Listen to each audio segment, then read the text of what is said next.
നമസ്കാരം. പ്രധാന വാർത്തകൾ. പൗരത്വ ഭേദഗതി ചട്ടം നടപ്പാക്കുന്നതിനെതിരെ കേരളം സുപ്രീം കോടതിയിലേക്ക്. തുടർ നടപടികൾക്കായി മന്ത്രിസഭാ യോഗം AGയെ ചുമതലപ്പെടുത്തി. സംസ്ഥാന സർക്കാർ നിലപാട് കാപട്യമെന്ന് പ്രതിപക്ഷ നേതാവ്. CPM-ഉം കോൺഗ്രസും മുസ്ലിങ്ങളെ ഭയപ്പെടുത്തുന്നുവെന്ന് BJP.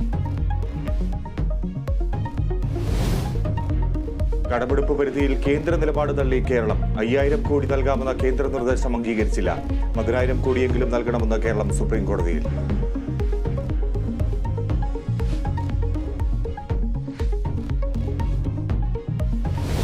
പത്മജയെ ആക്ഷേപിച്ചതിൽ രാഹുൽ മാങ്കൂട്ടത്തിന് KPCC നേതൃയോഗത്തിൽ വിമർശനം. രാഹുലിന്റെ ഭാഷയിൽ അഹങ്കാരത്തിന്റെ സ്വരമെന്ന് ശൂരനാട് രാജശേഖരൻ.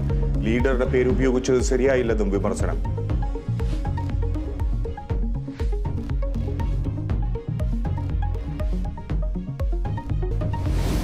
വന്യജീവി ആക്രമണം തടയാൻ നാളെ ഉന്നതതല യോഗം. മുഖ്യമന്ത്രിയുടെ അധ്യക്ഷതയിൽ ചേരുന്ന യോഗത്തിൽ വനം റവന്യൂ മന്ത്രിമാർ പങ്കെടുക്കും.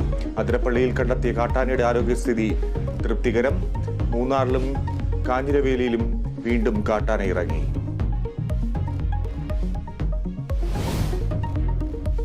ശബരി കെയർ-റൈസ് വിതരണത്തിന് തയ്യാർ. ഉദ്ഘാടനം നിർവഹിച്ചു മുഖ്യമന്ത്രി.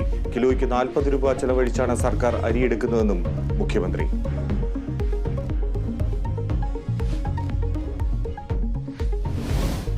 തെലുങ്കിന് പിന്നാലെ പ്രേമലു തമിഴിലേക്കും. വിതരണാവകാശം സ്വന്തമാക്കി ഉദയനിധിയുടെ റെഡ് ജെയിൻ മൂവീസ്.